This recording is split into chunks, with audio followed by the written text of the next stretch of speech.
Assalamu alaikum. My name is Dr. Nisha Zak and today we will talk about opioids versus opiates. Opioids वो substances हैं जिनके morphine like action होता है। अब ये natural भी हो सकते हैं, सिंथेटिक भी हो सकते हैं। जो नेचुरल होंगे उन्हें हम कहते हैं ओपिएट्स। ओपियोइड्स मेनली इस्तेमाल होते हैं पेन की मैनेजमेंट के लिए, एनाल्जीसिया के लिए। पेन के दो कंपोनेंट होते हैं, एक तो सेंसरी कंपोनेंट हो गया और दूसरा होता है emotional component. Pain is a subjective feeling that varies from person to person, और उसी लिहाज से हम इसे ट्रीट करते हैं। पेन्स दो तरह की होती है, nociceptive pain versus neuropathic pain. Nociceptive pain is well responsive to NSAIDs, लेकिन जो न्यूरोपैथिक पेन है ये वेल रिस्पॉन्सिव होती है एंटी सीजर ड्रग्स के लिए, एंटी डिप्रेसेंट्स के, एंटी सीजर्स के लिए, एंटी डिप्रेसेंट के लिए, टाइसाइक्लिक एंटी डिप्रेसेंट्स, इनको ये वेल रिस्पॉन्ड करती है। और इसके साथ साथ अगर ये पेन बहुत ज़्यादा एक्सक्रूशिएटिंग हो तो हम ओपियोइड्स भी इस्तेमाल करते हैं। ओपियोइड्स और किस लिए इस्तेमाल होते हैं, जैसे कैंसर की पेन जिसने बिल्कुल कभी ख़त्म नहीं होना, उसके लिए इस्तेमाल करते हैं। सर्जरी के बाद जो पेन हो रही होती है उसके लिए ओपियोइड्स इस्तेमाल करते हैं। अब ओपियोइड जो हैं वो किस किस रिसेप्टर के थ्रू एक्ट करते हैं, म्यू के थ्रू, डेल्टा के थ्रू और कैपा रिसेप्टर्स के थ्रू ओपियोइड्स एक्ट करते हैं। ओपियोइड्स की क्लासिफिकेशन में हमारे पास आ जाएगा natural, semi synthetic and synthetic. Natural में हमारे पास आ जाएंगे मॉर्फिन और कोडीन। सेमी सिंथेटिक में हीरोइन जो कि अब्यूज़ के लिए भी इस्तेमाल होता है, ऑक्सीमोरफोन और हाइड्रोमोरफोन। सिंथेटिक में आ जाएगा meperidine, fentanyl, methadone and loperamide.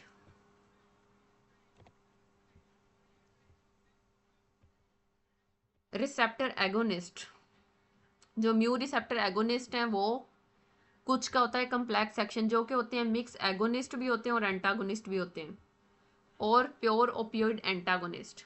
अब एगोनिस्ट में हमारे पास दो नेचुरल है, मॉर्फिन और कोडीन।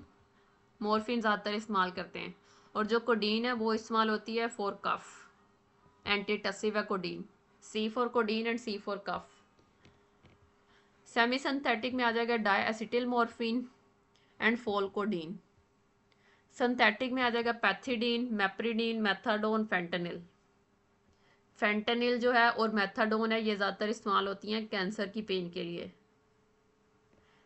क्योंकि ये होती हैं lipid soluble, blood brain barrier को क्रॉस कर जाती हैं और सेंट्रली एक्टिंग होती हैं मेथाडोन और फेंटेनिल। एगोनिस्ट एंटागोनिस्ट में हमारे पास आ जाएगा पेंटाजोसिन, ब्यूप्रिनोर्फिन और नालब्यूफिन।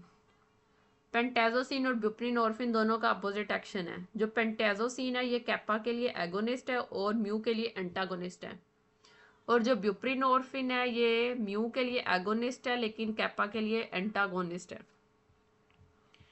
एंटागोनिस्ट में तीन नाम है, ये बिल्कुल ऐसे याद करने हैं, नलोक्सोन, नाल्ट्रिक्सोन और नालमिफिन। नलोक्सोन जो होता है ये शॉर्ट एक्टिंग होता है और इसकी बार बार डोजेज देनी पड़ती हैं। नाल्ट्रिक्सोन लॉन्ग एक्टिंग होता है, ओपियोइड टॉक्सिसिटी में इस्तेमाल होता है, और नाल्ट्रिक्सोन अब तो इंटरनेशनली सर्टिफाइड भी है कि इसे इस्तेमाल कर सकते हैं जो पेशेंट्स अल्कोहलिक होते हैं, अल्कोहलिज्म के होते हैं, तो उनकी रिहेबिलिटेशन के लिए। और नालमिफिन। ओपियोइड एंडोजिनस भी होते हैं और सिंथेटिक भी होते हैं, जो बाहर से भी लेते हैं, एक्सोजिनस और एंडोजिनस। एंडोजिनस जो प्रोड्यूस होते हैं उनमें एंडोर्फिन, इनकेफ्लिन और डायनोर्फिन ये प्रोड्यूस हो रहे होते हैं in periventricular area of brain and in brain stem. Endorphin mu receptor के थ्रू एक्ट करते हैं, इनकेफ्लिन जो हैं ये डेल्टा के थ्रू और डायनोर्फिन जो हैं ये कैपा के थ्रू।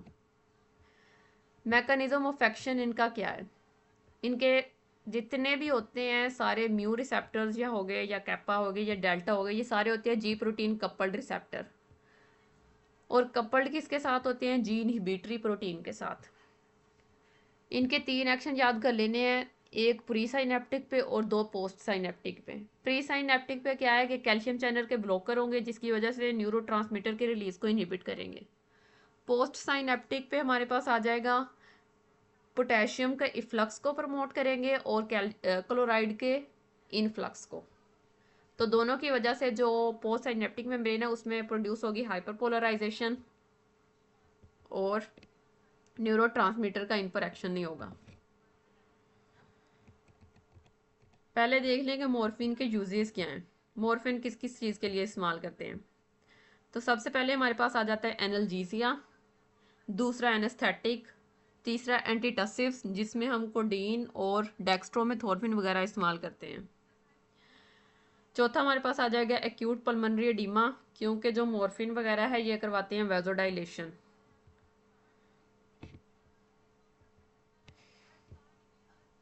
तो कौन कौन से एक्शन आगे, analgesia, antitussive, acute pulmonary oedema, anaesthesia, और पांचवा हम इन्हें एंटीडायरियल्स में भी इस्तेमाल करते हैं। एंटीडायरियल्स क्योंकि जितने भी ओपियोइड्स हैं सारे करवाते हैं कॉन्स्टिपेशन।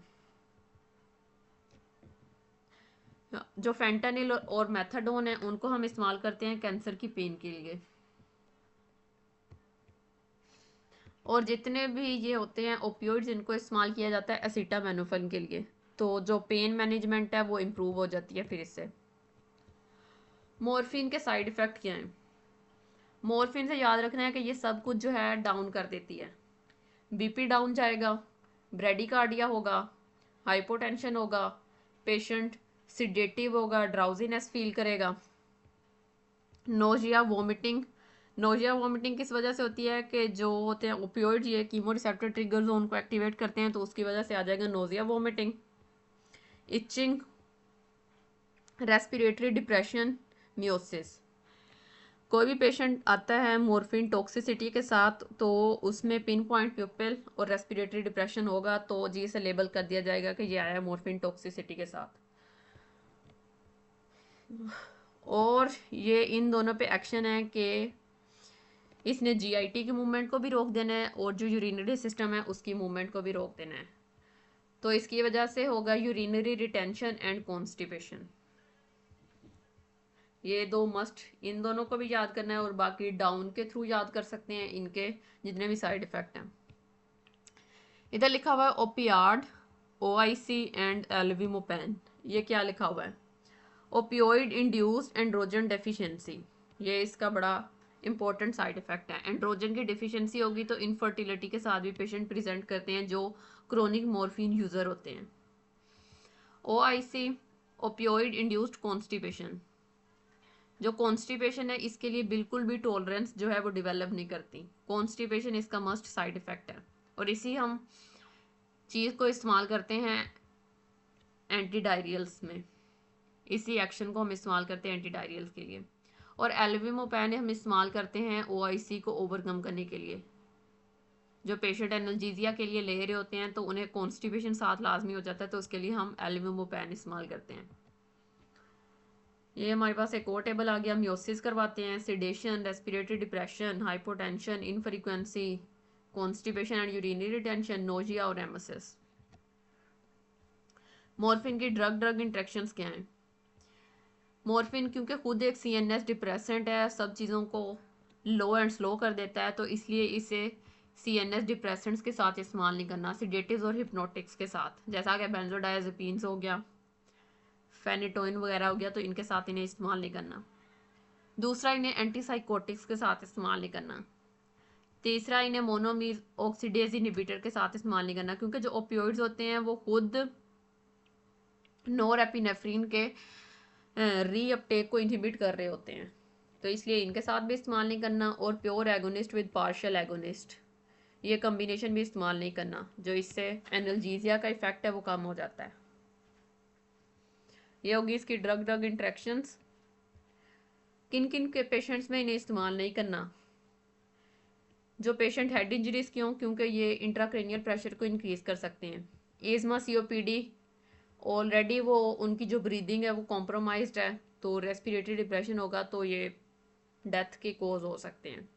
प्रेगनेंसी में इन्हें इस्तेमाल नहीं करना। जो फीटस है वो सिडेशन और उसको जो है डिपेंडेंस जो है वो डेवलप हो जाएगी। और पेशेंट विद एंडोक्राइन डिसऑर्डर के साथ इस्तेमाल नहीं करना, क्योंकि जो ओपियोइड हैं वो एंड्रोजन डेफिशिएंसी इंट्रोड्यूस करवाते हैं। तो ये था आज का lecture, opioids, there uses, there adverse effect and commonly used opioids. मेरी अगली जो वीडियो है वो होगी ब्रेन हेमरेजेस पर, जिसमें हम देखेंगे एक्स्ट्रा ड्यूरल, सब ड्यूरल हेमरेजेस को, ये कल 7 PM पर अपलोड हो जाएगी मेरे चैनल पर, तो इसको देखना ना भूलिएगा। और अगर ये भी वीडियो पसंद आई हो तो इसको लाइक शेयर और सब्सक्राइब करें। अल्लाह हाफिज़।